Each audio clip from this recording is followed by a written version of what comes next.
Let's roll it. Yep, continue. I think that's a winner.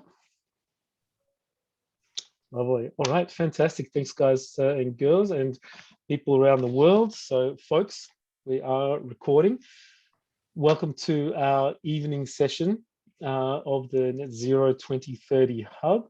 This is a very focused session. We only run for an hour max. So actually, as it stands at the moment, we plan on finishing up in about 55 minutes.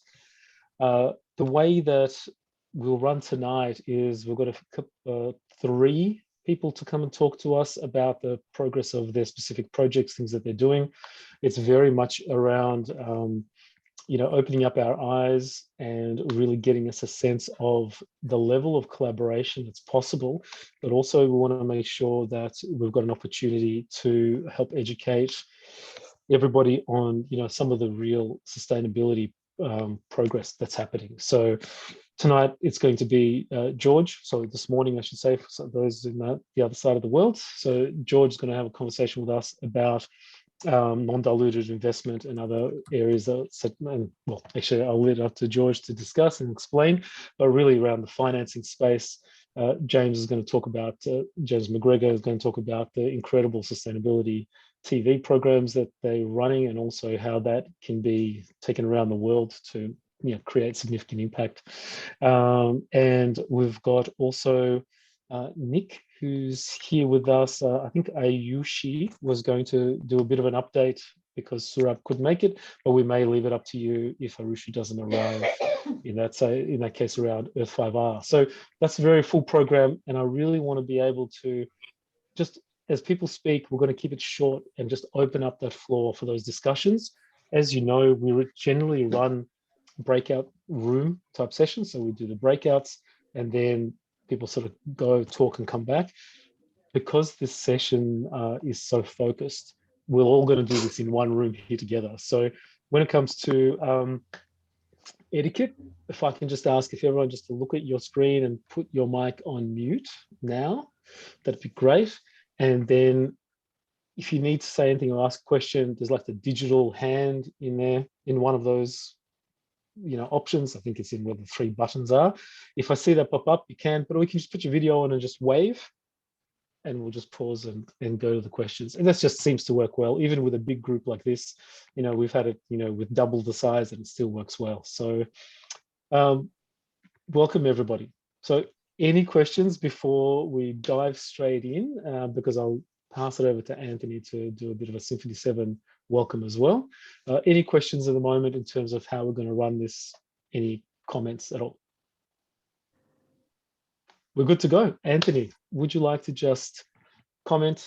We're so grateful to have Symphony 7, support and host this community. Before we hand over to George, did you have any comments? Just a short comment, which is one of gratitude, because it seems that the Health Hub has taken off like a rocket. The Professional Services Hub asked to be renamed to the Growth and Transformation Hub, and it's taken off like a rocket. And really, I think that the Sustainability Hub has been a front runner in terms of its focus on projects. So we know it's one thing to talk, but it's another to take action and actually look for the measurable outcomes. And I think the members of this group have been great role models, many of the members, in terms of just bringing projects forward that other people in the group can collaborate on. And that really has set the pace for multiple other hubs. And it's been a month, really a month and a half now of great synchronicities. I, for one, am delighted and really grateful with what's going on. It's hard for me to describe, to be honest. I've stopped pinching myself in the morning because it hurts. But I'm noticing there's amazing things going on. There are amazing people coming together. A very large telco, I won't say which one, has just joined. It's just incredible. So in terms of where we're at and where we want to go, it's really amazing. And it's the members of the community that make it happen. So I just really want to say thanks to the many people who are here today, those who have come multiple times, those who are now starting to join as subscribing members. That's how we keep the journey sustainable. So if I can summarize in 2 words, the first word is thank, and the second one is you. That's all I got. Thanks, Anthony. And we have had incredible progress. And what's interesting is, as I've also participated in the other hubs too, it's starting to get to be an incredible momentum where people are focusing on different areas, different health, and the transformation of health, and in the property space. But there's such synchronicity, but also collaboration starting to happen that I think soon it's just going to be one big hub with lots of different projects in different areas. So maybe we shall see. But all right. So without further ado, George, I'd like to welcome George from Mantle. George is part of a US-based company, I believe, right, George? But George is actually sitting in the UK, in London right now. So really appreciate you taking your morning to come on and talk to us about non-diluted investment and other forms of investment that they get involved with, particular product that they're developing. And I thought when I heard about this, I thought this would be just a great opportunity to share with the community just exactly how this stuff works, because we've had so many conversations across different projects about investment, how to find investment, what does it mean with VCs and the like.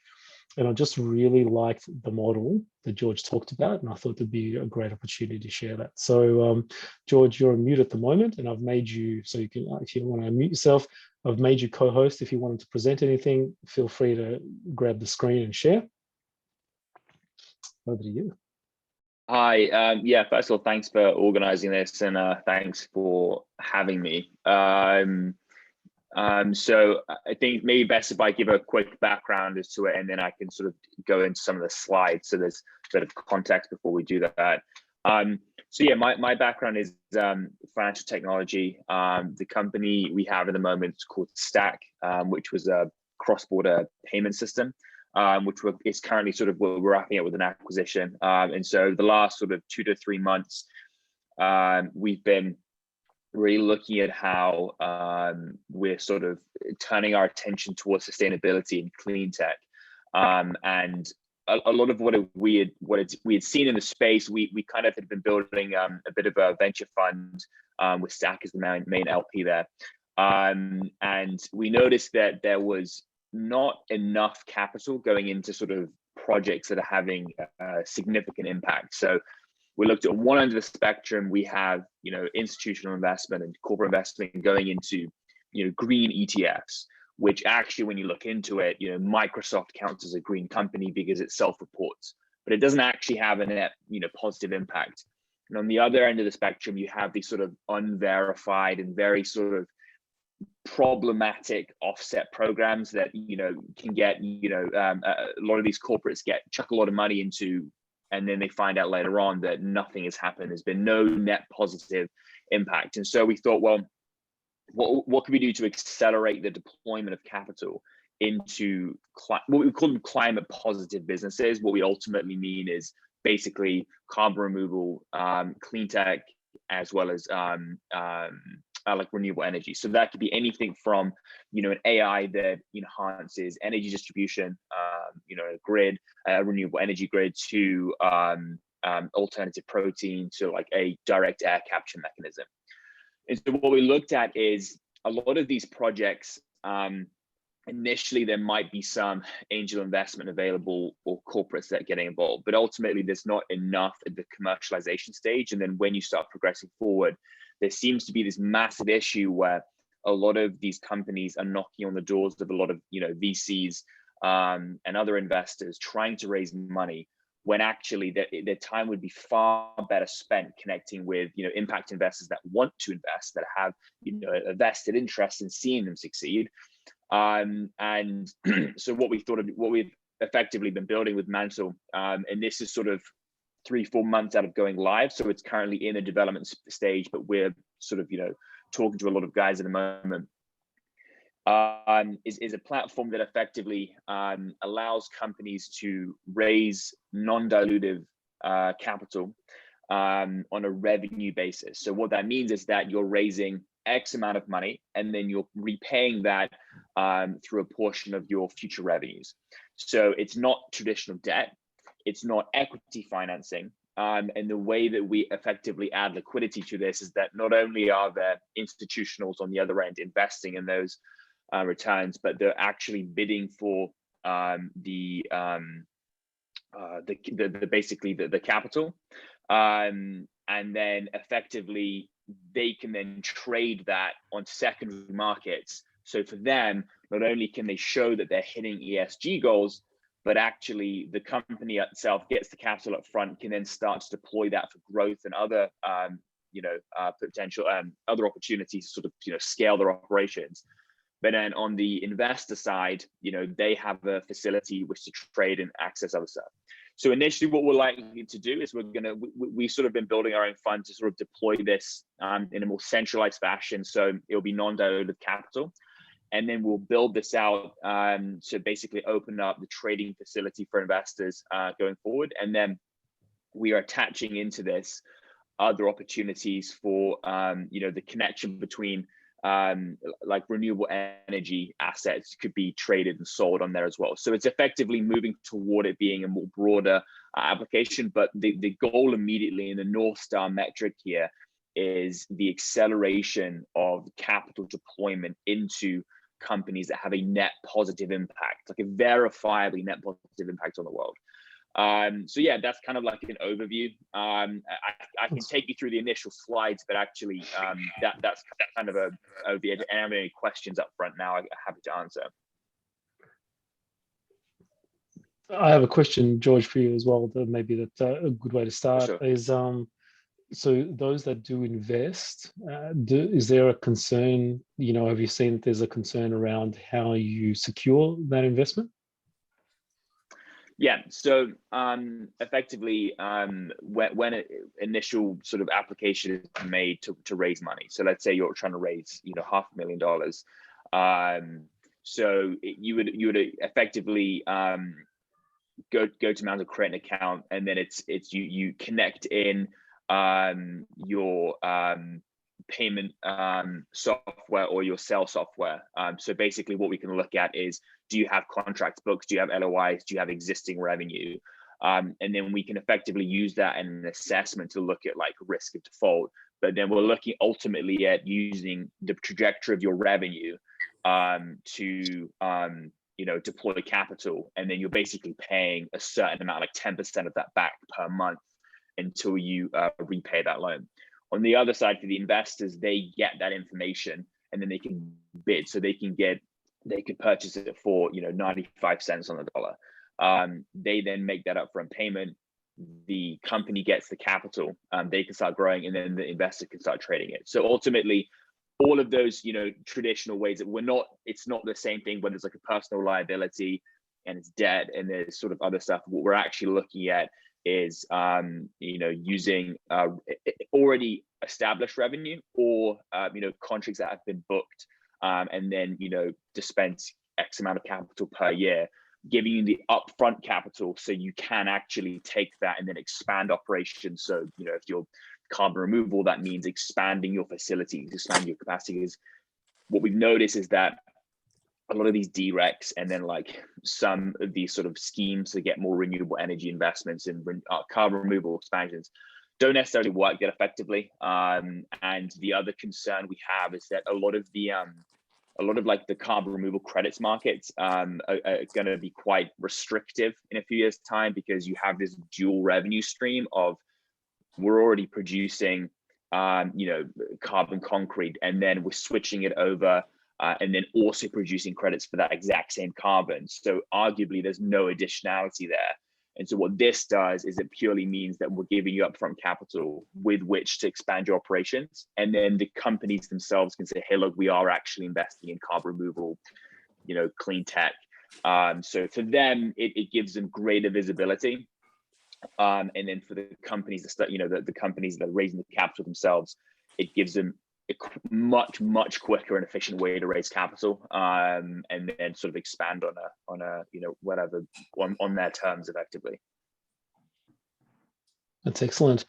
Any other questions? Feel free to ask, because I always have a lot of questions and I don't like to take the full control. So go ahead. So, yeah, can I ask, so it is an equity investment then? It's at a discount value that you can then trade. Is that what you're saying? No, it's a non-equity investment. No. It's a non-equity, it's non-diluting. Yeah. Non-dilutive equity, yeah. Non-dilutive capital, yeah. So effectively what you're doing is you're repaying out of future revenue.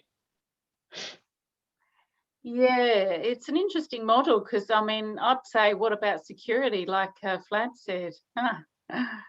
So based on yeah. revenue and contracts, yeah. Yeah, later down the line, we could look into securitization. The main sort of issue we want to get around and sort of like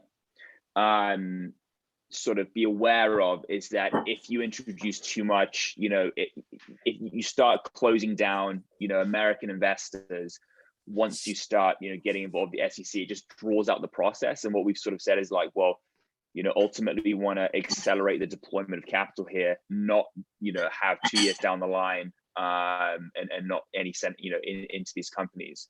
So yeah, it's a non-dilutive capital. You're basically you're effectively raising capital on the back of contracts revenue that's already been established, and then using that to scale with.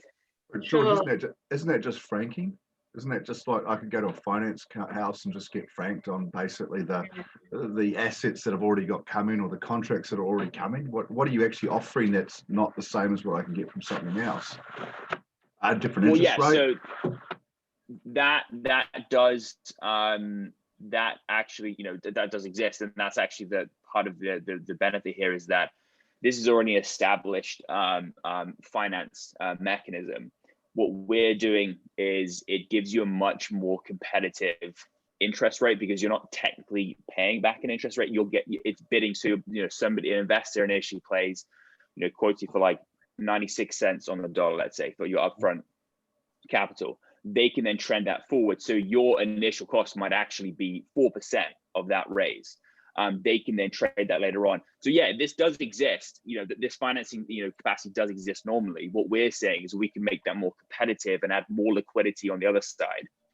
And then the other advantage here is that we're isolating climate positive businesses because these financing vehicles already do exist. What we're seeing is that in the US and in other economies that are purportedly really pushing for green capital, when a lot of the companies that have booked revenue, they have contracts down, when they go to traditional banks and try and raise debt for expansion, they won't, they'll get beat out by the fossil fuel company because the bank ultimately is much more familiar with how that works and familiar with, actually lending to them.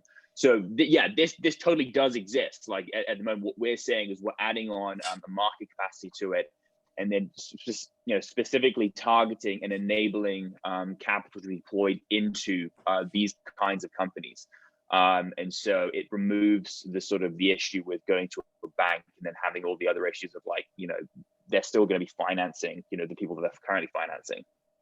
George, can I just? Oh, sorry, Matt. No, go ahead, Matt. I was just going to add some dimensional questions to the I'm dumb. I'm serious. I'm not very smart. So the big thing here for me is I don't get it. I mean, I get what you're saying. The words, I understand the words. I just don't understand the benefit. I mean, the benefit that comes through, I could go to a bank and if I've got forward credit or if I've got contracts that are actually there in advance, they're going to pay me $1 million. And I just did this for a company where they had $1 million worth of maintenance contracts over 3 years. They had $3 million coming. They were looking at listing. Instead, what they did is they turned around and they just went to the bank. The bank said, "You've got $3 million coming over. We'll give you $1 million up front because the secured is over 3." So I hear that's what you're saying. I don't understand why. I mean, I love going against a bank. I love to go and find financing from other people. I mean, I worked in Silicon Valley. Anywhere I could not use money, the whole thing. But I don't understand the difference yet. So I'm like, you're probably saying it, and I'm not understanding it. But I don't. Okay, no. Yeah. So I get where you're coming from. So this is kind of the difference here. What we are finding is that a lot of the companies that climate tech companies aren't necessarily getting those lines of credit from the bank. at the moment. So renewable energy companies, despite the fact that they have that, you do have issues in some, certain jurisdictions where they're not necessarily and so this offers up, a way for them to access capital. The other thing is that because of the bidding process on the investor side, there's a more competitive interest rate. So, you're looking potentially at 4%, 3%. And we're expecting the market clearing rate to be around about, 4%. And so that's far more competitive than what would necessarily be available at banks. So this totally does exist.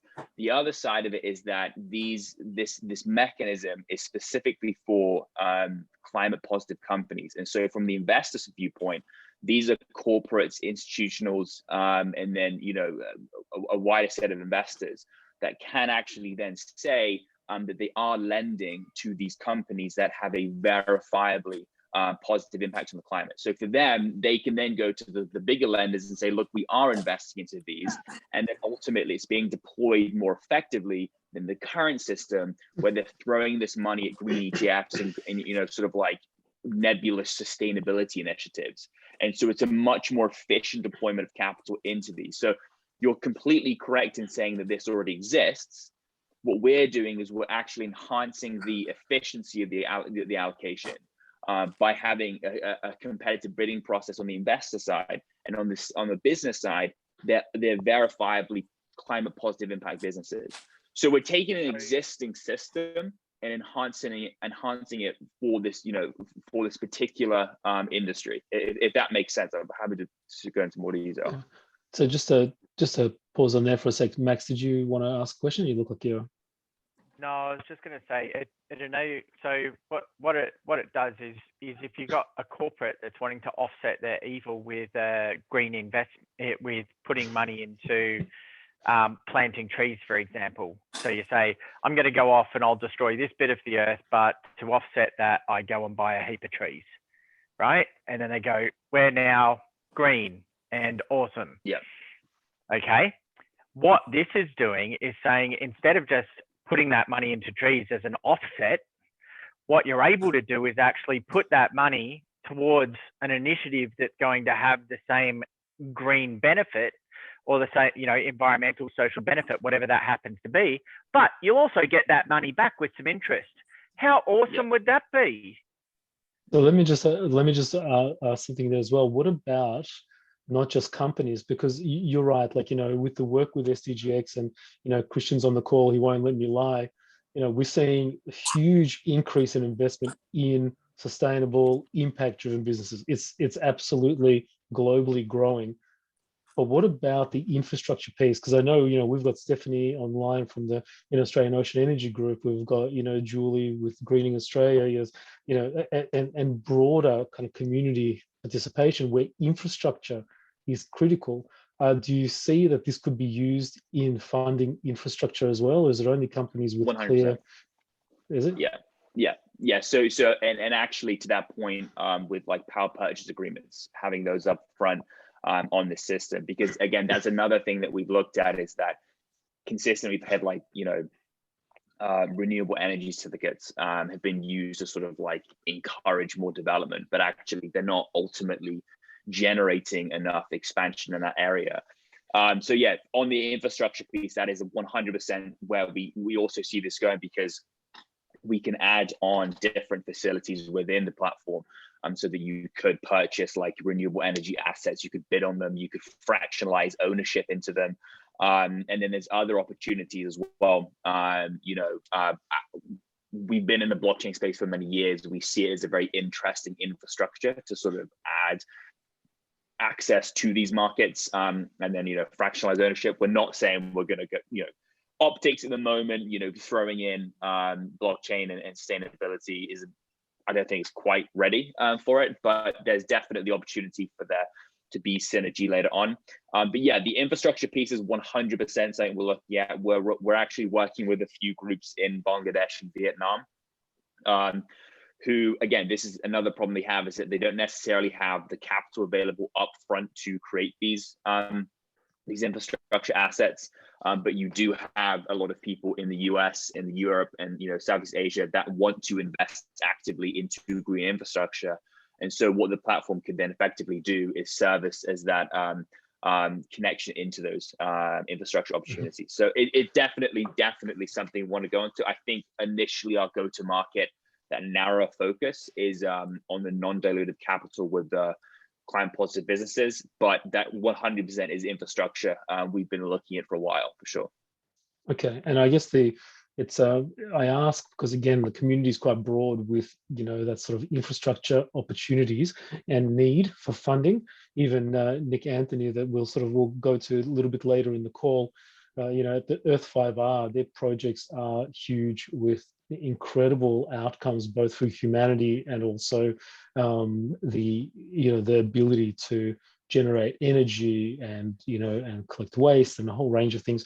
And I think that the more we see investment in that infrastructure and in these innovative infrastructure projects, the more the companies that we want to support actually have an opportunity to shine, and we see that with Stephanie in the Ocean Energy Group all the time. There are so many opportunities for organizations to shine, but the infrastructure has to be there, So yeah, that's really great. I appreciate that, George. What I'll do is I'll just maybe one last question or comment just open to the group, and then we'll move on, because again, today is just a very short call just to introduce people, and we'll definitely have longer conversation at the beginning of next month. But any questions, any comments, please feel free. We'll take one more. Is that Peter? Was that you? Peter's just waving. No, Peter's waving. Peter's waving to me. He's going, hi Peter, how are you? I love you. Okay, go ahead, Anthony. Go. That's awesome. George, just a question for you. With those services, are you specifically targeting organizations who want to have a positive impact on the planet? Yeah, exactly. So that's actually kind of a bit of the mandate here, is that we would be again. So going back to like the discovery of this, where we actually like focus in here, is that we noticed that the tech space, especially in the US, it's incredibly noisy. There's so many people raising capital. There's loads of interesting markets. SaaS is the next big thing at the moment in terms of where VCs are throwing their money. And so we said, well, actually, it'd be helpful if we isolated companies that had a client positive impact. So any investment that's conducted through this platform would specifically have a particular area that you could say, hey, this is carbon removable funding, or it's renewable energy, or clean tech, sustainability, clean water. So for the investors, it then means that anything they're funding is funding a net positive impact on the world. And actually, to Max's point earlier, this is exactly what we're trying to sort of establish here. Is it's a much more effective and efficient way of deploying capital, as opposed to the current system where it's like, oh, I'm going to throw money at planting trees, which may or may not even happen. So yeah, George, I'll say that those values and that intention is not only admirable, but also magnetic. And it's a strong magnet, what you've just shared. And in terms of attracting new clients and things, I had a look at your website, and it might be an idea to add what you stand for and what you're trying to do into the website, of which case people from this arena and the related arena, people who are trying to make amazing things happen on the planet, would be more attracted, I think. Yeah, for sure. And just to be clear, the company is currently so Staqq, which has just come into the thing. That's not that's the company that's currently sort of we're wrapping up at the moment with an acquisition. This company is called Mantle, MANTLE. So it's Mantle.fund. We have a small fund which we're actually deploying at the moment in the space, but the platform itself will go live in about 3 or 4 months time. But yeah, 100% would involve that on the site, the mission there, because ultimately that's our main purpose here is to really accelerate that, and that's what we're all about, for sure. Awesome. And I think that we've got quite a few questions actually in the chat, and what I know is that George has got a really nice deck that I'd seen, and I didn't want us to get right into the deep pitch of what it is. So we're talking about cap size, the kind of funders and so forth. Is it okay, George, to share maybe with the community, like, in that, in the LinkedIn group, we could maybe share the deck, because it covers so much of that information that people are asking. So I know, Matt, you had a number of questions. Are you guys okay if I share that deck so it answers quite a few of those things? Is that okay? Absolutely, yeah, for sure. Yeah, yeah, for sure. The question is the website spelling. Could you just spell it for one more time? Mantle.fund. I think you just put it in, actually. I can put a link. Oh, is that correct? MANTLE? Yeah. Fund. Okay. There is reference to oh, there it is. Yep, cool.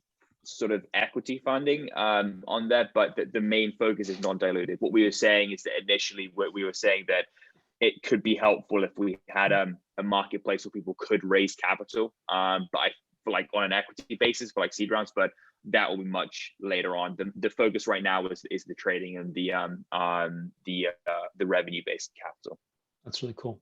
No, that's fantastic, George. Thank you so much for your time. And look, as we get through, I know that there's the conversations are going to connect. So I really appreciate it, especially when Nick gives us an update. Before that, I really wanted to share with everybody one of the most incredible conversations I also had, as early as today, actually, with James McGregor about the work that they're doing with their TV show that's launching. And the thing that really struck me as being important was just how the sustainability aspect of what they are doing is actually transferable globally.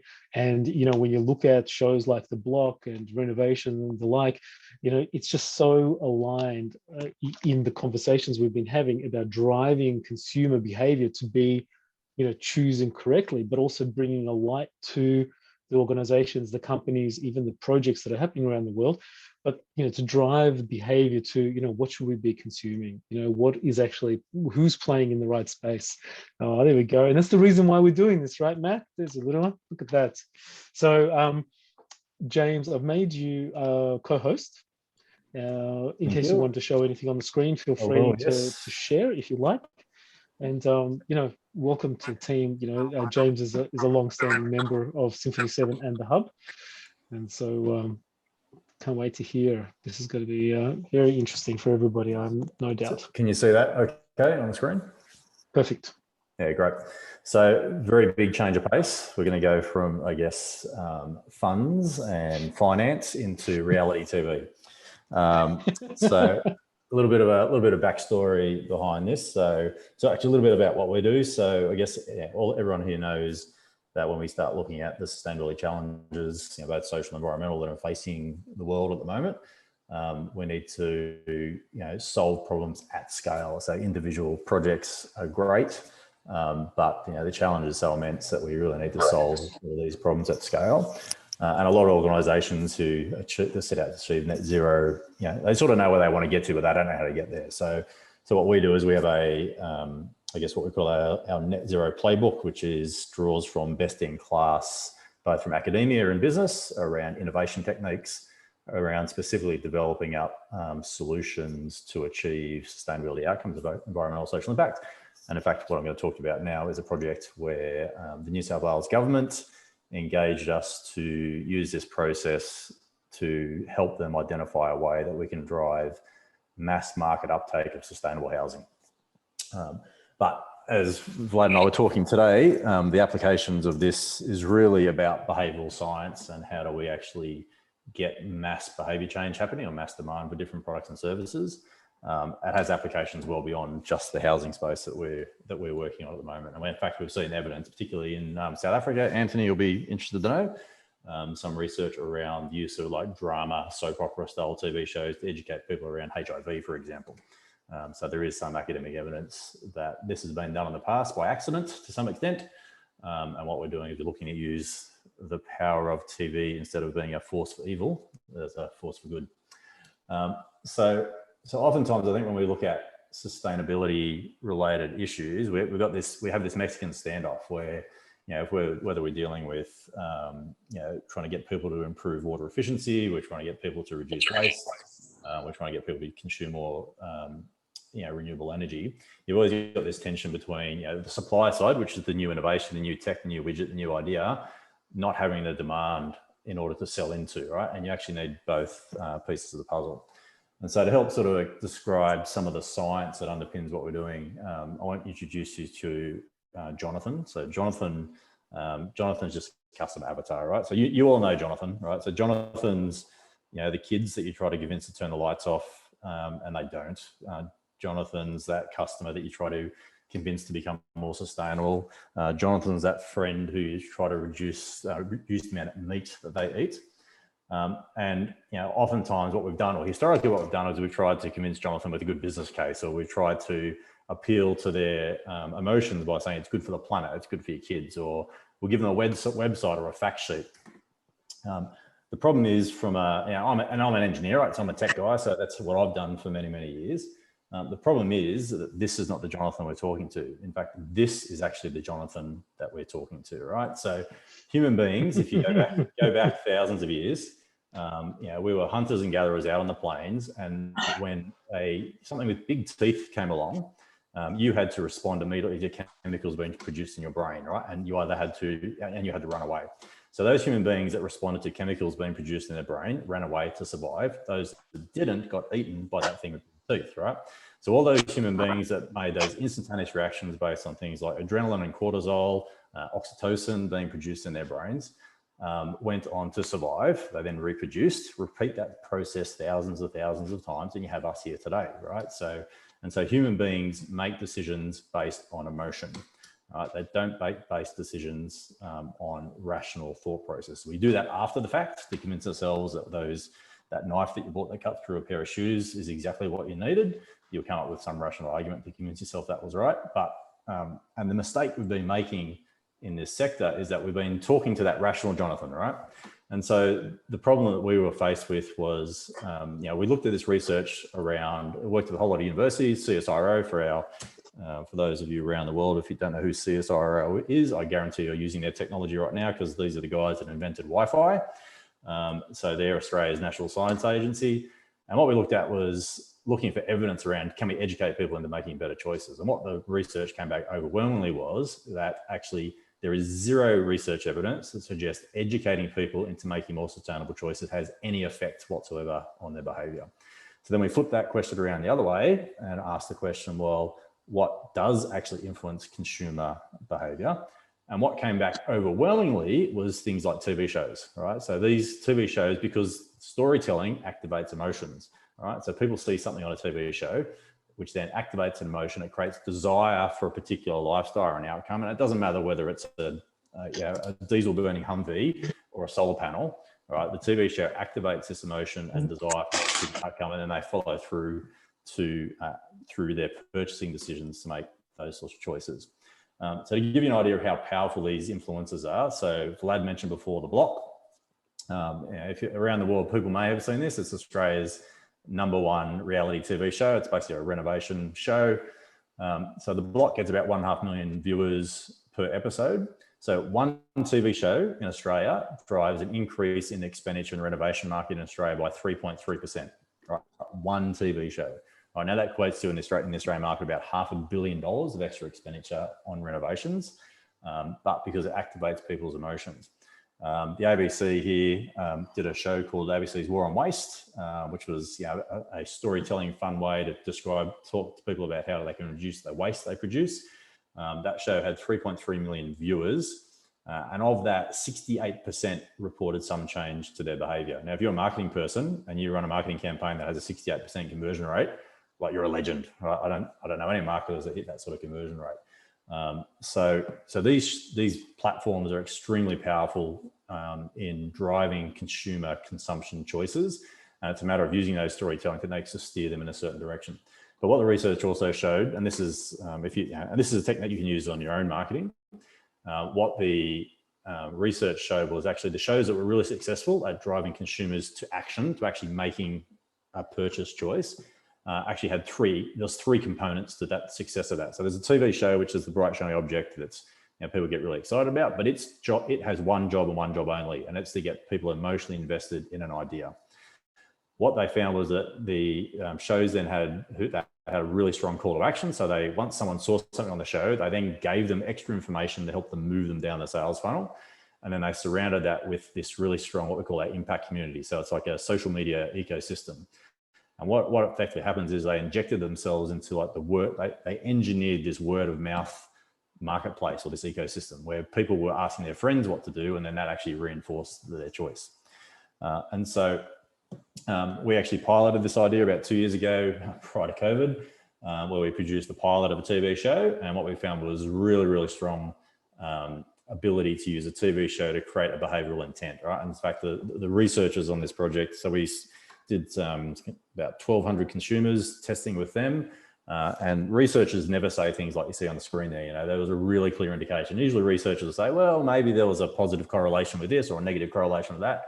You know, this was the results of this research were crystal clear that the intent that we were seeking in the show is what the people who watched it indicated that they wanted to go out and do. So what we did on this project that Vlad and I were talking about is that we actually took this, you know, if TV is such a powerful vehicle to drive consumers towards doing stuff, how can we actually use that same vehicle in order to get them to do good stuff?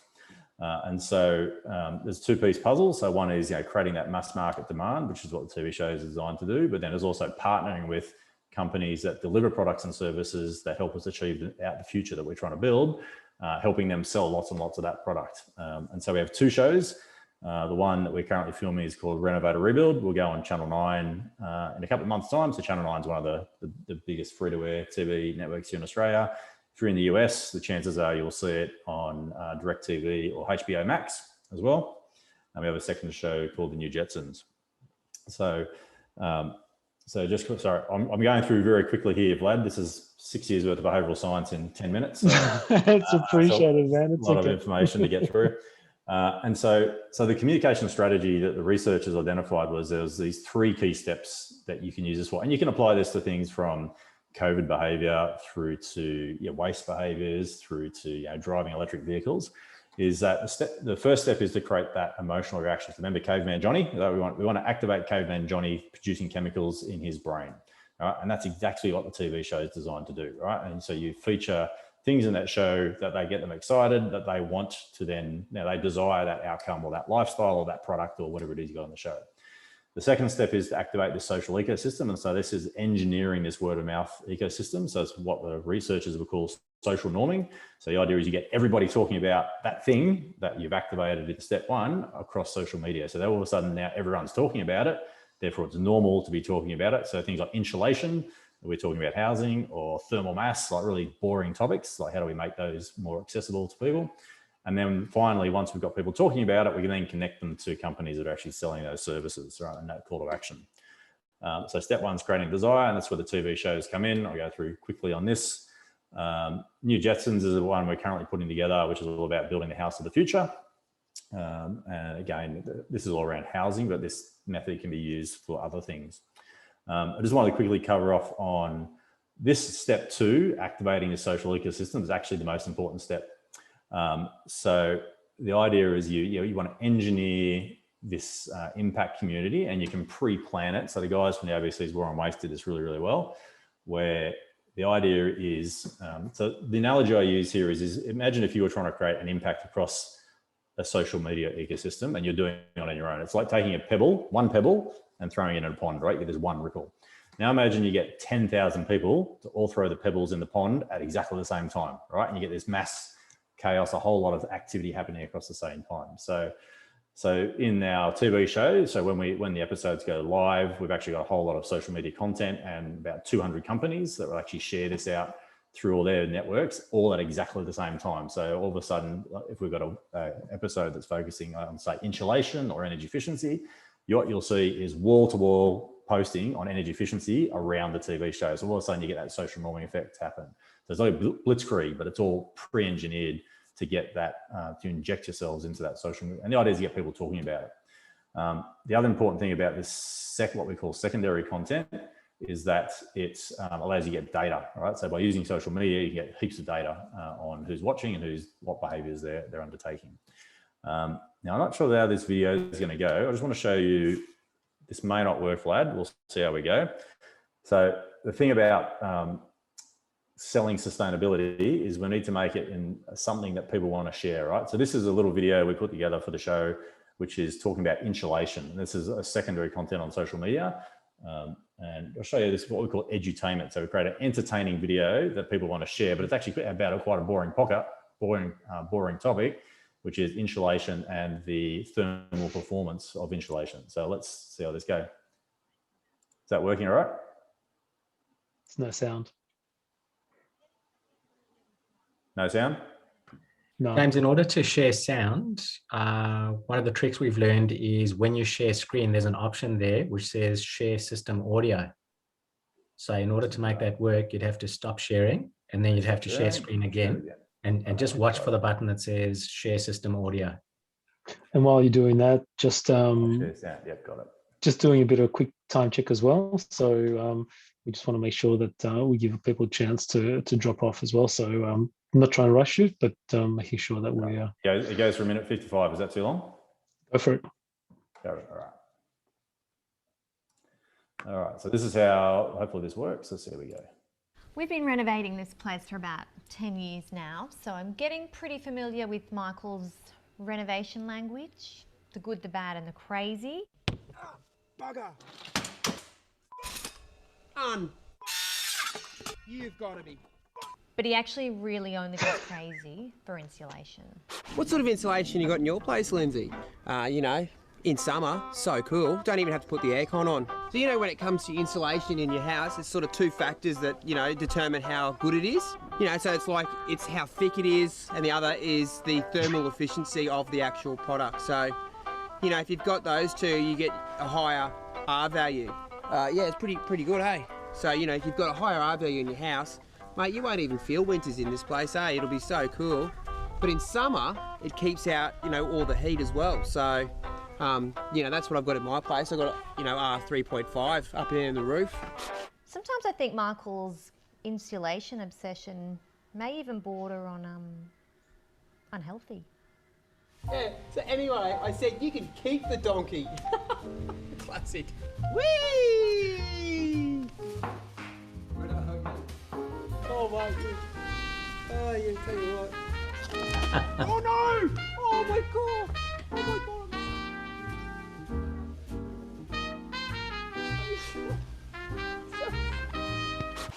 But secretly, I like insulation too, because it makes me comfortable. It keeps me cool in summer and warm in winter. And it's not actually as complicated as Michael makes out. The higher the R value, the better the thermal performance. So, bigger actually is better.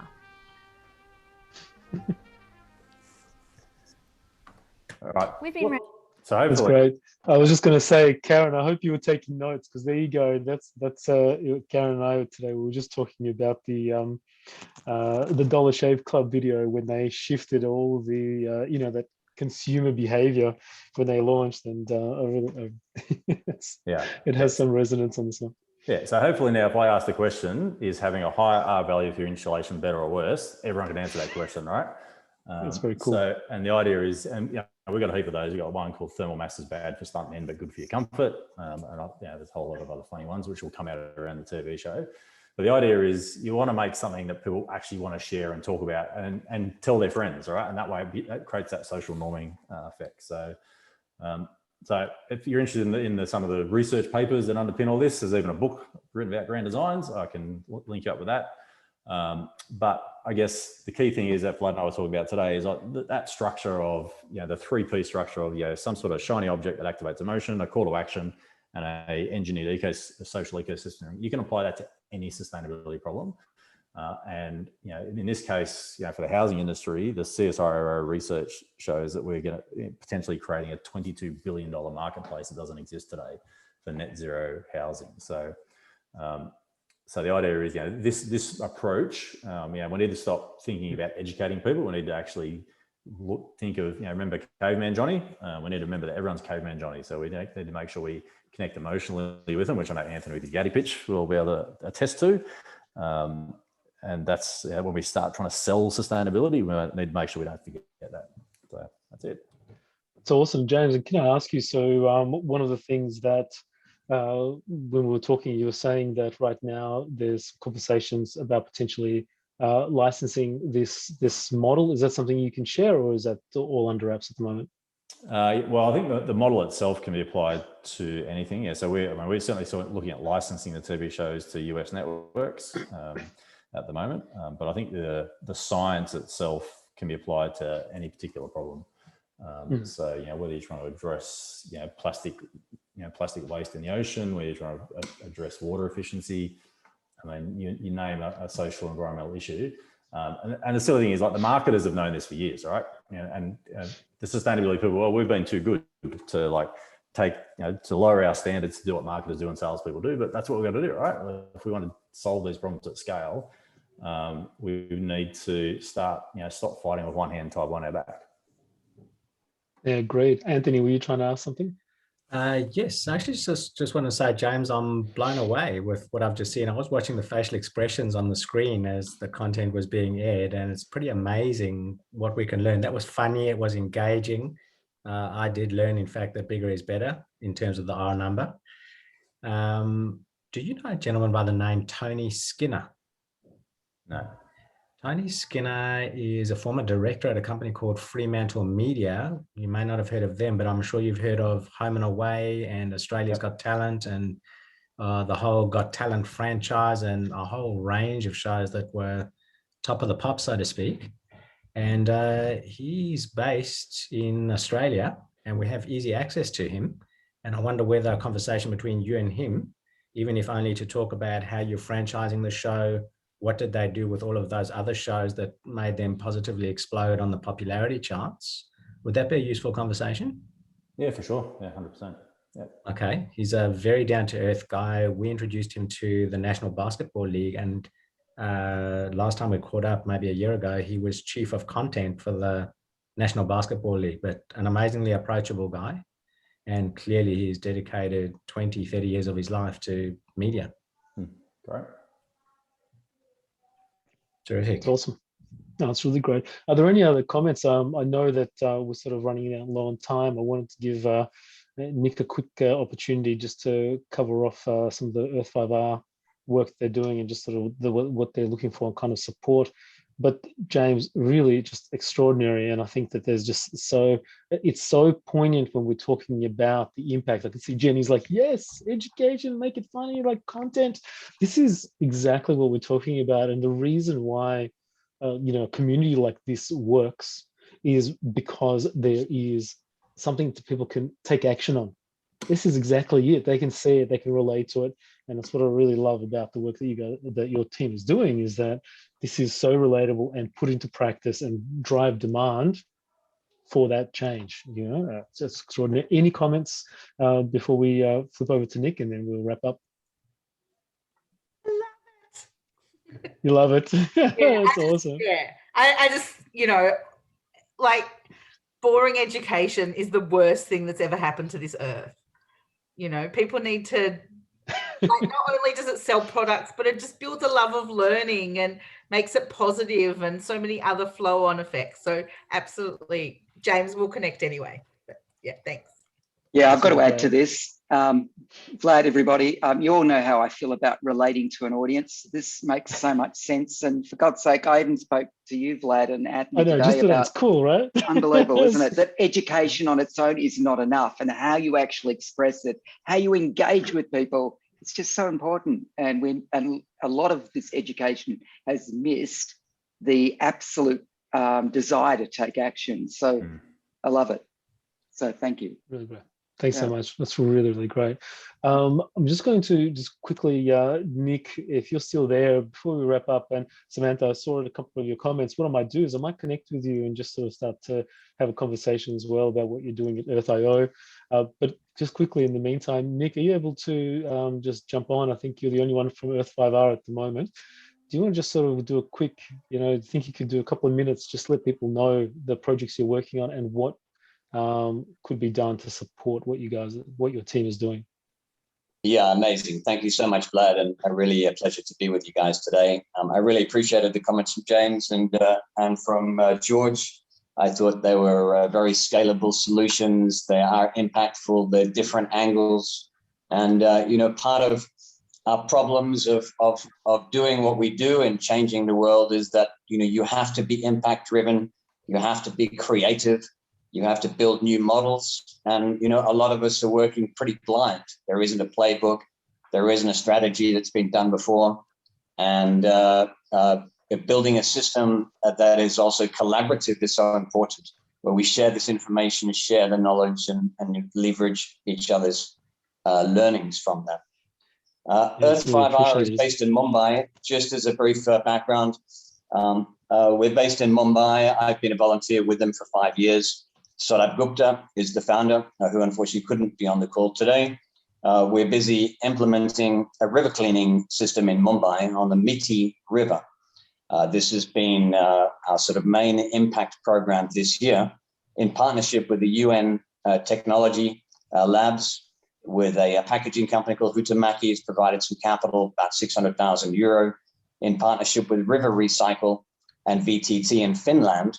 And with them, we've created a system for cleaning the Miti River in Mumbai as our first pilot. Now, we've done that in a couple of ways. As a volunteer organization, we've been building community education now since we started this program. We've already impacted around 40,000 families across India doing upcycling-based sustainable livelihoods. So creation of livelihoods is critical for us. We've taught over 270,000 families, particularly in slums and rural communities, in financial literacy. And we have about 120,000 families have been educated in livelihood skills.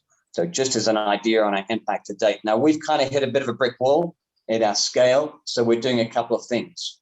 We're focusing on rivers with a system that's based on a barge-based collector that sits in the river, for which we have a permission from the government and is now in the final stage of installation. It's a solar-powered boat that collects the plastic from the river before it gets to the ocean. So that's our form of containment. Now, one of the issues with cleanups globally is, you know, it's great to clean up the environment, but if you're just moving it from one place to the other, you know, you're not really having an impact, or not as much of an impact. So one of our core focuses is that we are a social enterprise, a for-profit social enterprise. So whatever we do, we try to create a business out of it. So it becomes self-sustainable, whether that be craft, whether it be livelihood skills, or in this case, with our river project, in the collection and the utilization of those plastics into other products. The Miti River is about 850,000 people around it. So we also go into the community with a volunteer leadership and certification program to get people engaged, make it fun, make it interesting, make it a step-up program, so that they are constantly learning, and that education then leads to some of the other complexities for which we face when we become more educated. Obviously, you start to learn more about individual plastics, or you learn new skills. So that seems to work very well. We also, with our river program, are doing phytoremediation. So we're cleaning riverbeds, we're planting trees and mangroves, and that in combination with this community-based program is having a big impact. Now, our river program, I mentioned that funding for Mumbai is about 600,000 euro, including the equipment. We now have budgets that have been submitted to do all of Mumbai. We've also submitted budgets for the rivers of Pasig, the Pasig River in Manila. So that's a massive city program. The Red River in Vietnam, which is about 850 kilometers. And also the Chitrium River, which is one of the dirtiest in the world, in Java. So that's the next stage for us, we expect, with our river system. And within Mumbai, we will expand to Pune. And also we've been targeting the Ganga for the last now 5 years, and are nearing a program for launching a proper system across the Ganga, which the catchment area is about 400 million people. So that's quite a big program. So yes, guys, so we're really interested to talk to anybody about financing. The Ganga is something that's very current at the moment. It's quite exciting and would be amazing perhaps to get some Australian support, but also really interested to talk to anyone on the call offline, or with Vlad, we can do it later. about our systems, our programs. And yeah, thank you so much, Vlad, for the opportunity. That's great, Nick. Can I ask you, with, so I think things like impact measurement, how are you sharing the impact? So for example, you're planting mangroves as well. So, there's a carbon sequestration piece, there's a river cleanup piece. I'm assuming there's a, when you take that plastic or the waste and so forth, turning it into energy, into products, are you, you started having a look at how do you measure impact and share that impact as well? Yeah, that's a critical component. And that's something that for us has been a focus this year. We use designed a program called Home Equals Planet, which is 15 actions that people can do in their home. And it's around health, food, water, shelter, waste, livelihood, and financial literacy. From that, we do create data specifically on reduction of organics, the amount of plastic that's recycled, the type of products that are created, the amount of money that then creates in circular economy. We also measure with that reduction in waste, the savings with the local government, reduction of their waste infrastructure, massive reduction in volumes. If you take Mumbai, for example, until recently, it was about 10,000 tons of garbage per day. 250 acres of landfill since 1948, and about half of that is the volume. organic. How much rubbish? 10,000 tons per day, of which about 50% is organic. 10,000 tons. So for us on data, we partnered with the Swiss Air Foundation, the Swiss Air Staff Foundation, and they helped us to build a program for one of the schools in the Methi River area in Mumbai, which is also solar, water, as well as education certification program. With that data, we've then been able to extrapolate into the scale of impact that we have as a circular economy. So both individual impact, corporate impact, and also government impact. So we're now creating an app, and we're getting ready to launch in every school in Mumbai, which will be our pilot. So there's about 2,500 schools, plus the colleges, universities, and that will be our first sort of big city data gathering. And from that, we have a scalable program that, of course, then needs to be localized.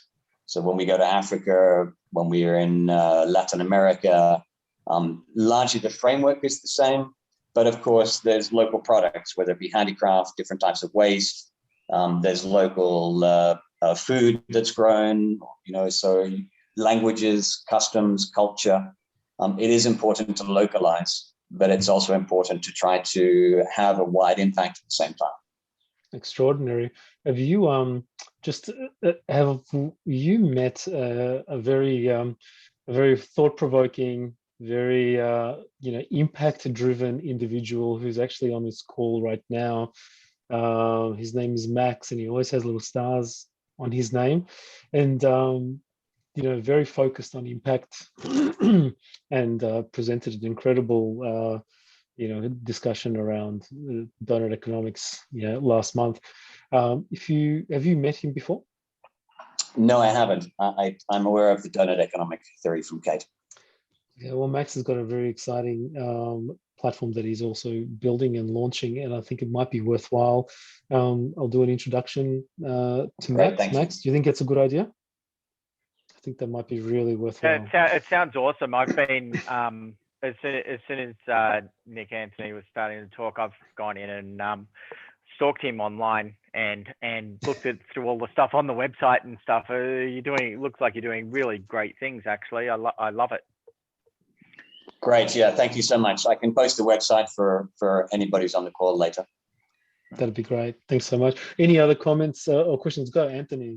I know it's 11 minutes past the hour, but I wouldn't sleep straight tonight, Nick, if I didn't ask you. We can't see you, but have you been watching people's faces while you've been sharing? Have I been watching people? No, I haven't. I'm sorry. People are all on mute, but I've seen multiple people. I'm not that good at lip reading, but I can lip read when somebody says, "That's amazing." I've seen that said multiple times, and if you look in the chat, you'll see the feedback. The question I've got to ask before I can sleep straight tonight is, how can we help?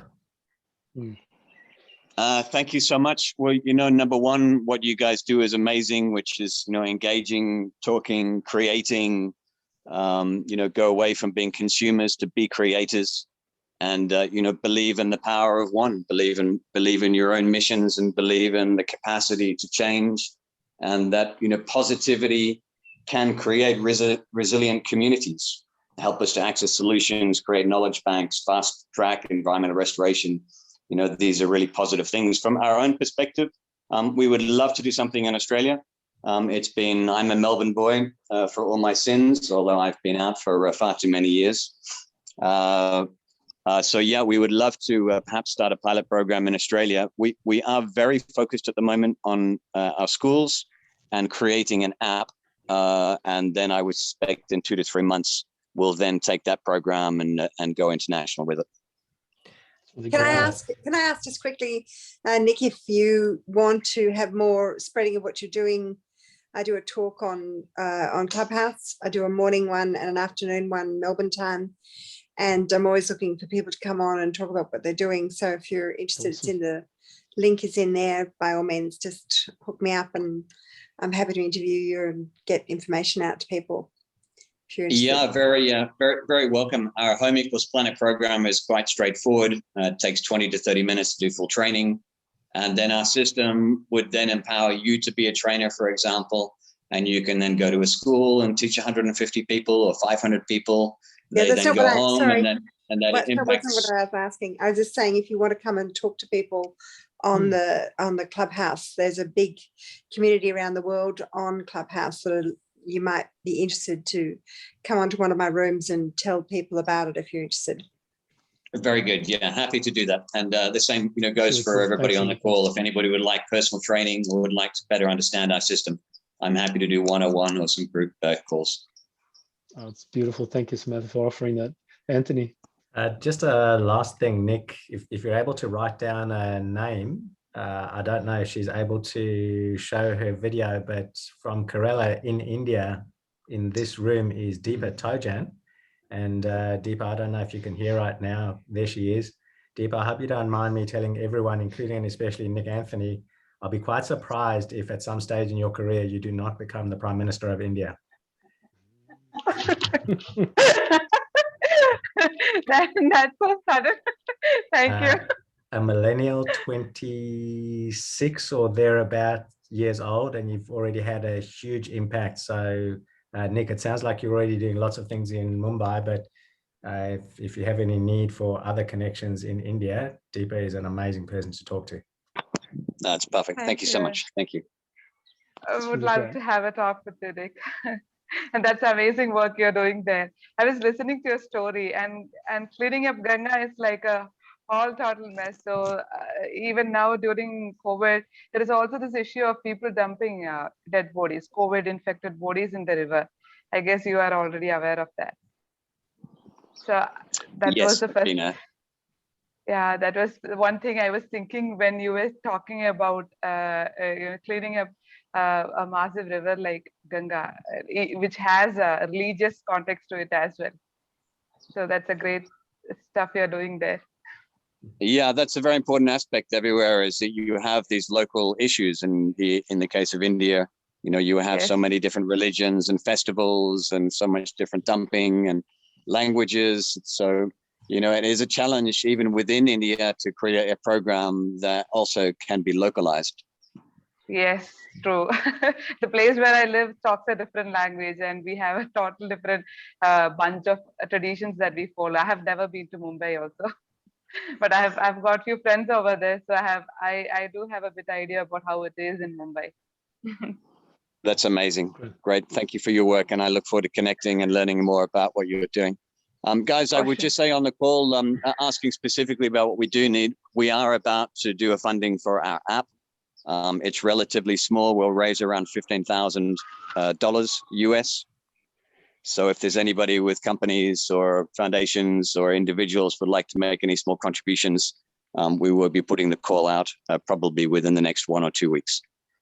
That's excellent. And we'll be really happy to share that through the community. And definitely through that LinkedIn group where, you know, everyone's active, and, you know, just share that information. And I remember when we were speaking with Surab that last time, he was mentioning that he would share some of the projects that your team is working on so that people can identify where they might want to contribute, you know, both their support from technology, from finance and so forth. So would you still be able to share that with the group, do you think? Yes, I can do. I can send some files over. Yeah, that'd be great. So we can just share that, because, you know, I've had a number of people asking whether or not that's, you know, still possible, because you've moved a lot of people, just as I know this conversation will as well. Yeah, so thanks so a lot. much. Actually, I have a deck that I'll send you just now. That's wonderful. Thanks so much, Nick. I really appreciate it. And look, I just want to thank to everybody. And, you know, I know a number of people have been, you know, saying, sorry, I have to drop off. You've all stayed on. We've tried to, you know, squeeze a lot into 1 hour. I know that our the morning session that we do for the, you know, for Australian US time zones, we want 1 for 2, and you can see why. The conversations, you don't want to stop. We don't want to stop. We want to deep dive. But I really appreciate everyone's time today, in this morning and this evening for others. And just, you know, Anthony and I will share the link for this video. And what we'll also do is appreciate Nick Anthony's view that he finally has shared with us. I love the view from where he is there on the video. Wow. And we'll also share, Anthony. Wow. Someone's got to do it, Nick. It's a lovely place in Ibiza, yes? Perfect. Thank you so much, Anthony, Vlad. I'll see you guys later. okay. Take care, Anthony, and we will share the link, the next dates for the next session in June. It'll be the same structure, a morning and an evening, so that everyone around the world can attend and participate. Wow. Thanks, Kathrop, for your feedback, and Julie and everyone. I feel as inspired as you do. You can't not be inspired listening to George, James, what we've just heard from Nick. It's unbelievable. There's great things going on. Thank you, everybody. Really appreciate it. And I know that, Kath, you know, there's going to be a conversation between you and Nick for sure. I know there's a number of things that they're looking at that you're going to want to have a chat. So thank you, everybody. Enjoy your evening and your day. Have a fantastic month. And we're all going to return here in Melbourne back to our lockdown. We're all in full lockdown at the moment. So masks on, and have a lovely day. Cheers, everybody. Thanks, everyone. Thanks, folks. Bye. Thanks all. And Anthony, feel free to stop the recording when you're ready.